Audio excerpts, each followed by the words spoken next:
Telangana CM Revanth పై మండిపడ్డారు కడప జిల్లా YCP అధ్యక్షుడు సురేష్ బాబు. చంద్రబాబు శిష్యుడే రేవంత్ రెడ్డి అన్నారు సురేష్ బాబు. అందుకే వైసీపీపై తప్పుడు ప్రచారం చేస్తున్నారని విమర్శించారు.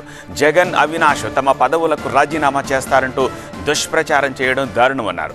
వైఎస్ జయంతి వేడుకల్లో రేవంత్ చేసిన వ్యాఖ్యల్ని తీవ్రంగా ఖండిస్తున్నామని చెప్పారు సురేష్ బాబు. సూపర్ 6 వాగ్దానాలు నమ్మినారు.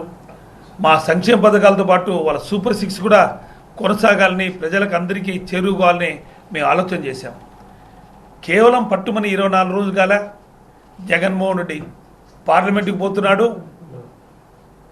ఎంపీ అవినాష్ రెడ్డి రాజీనామా చేస్తున్నాడు, పులివెందులకి పోటీ చేస్తున్నారు అని ఆంధ్రజ్యోతిలో పేపర్లో రాయడం, మరుసటి రోజే మీ పేపర్లో రాయడం, మరుసటి రోజే రేవంత్ రెడ్డి బై ఎలక్షన్లు వస్తాయి, మా సత్తా ఏందో కడపలోనే తెలుసుకుందాం.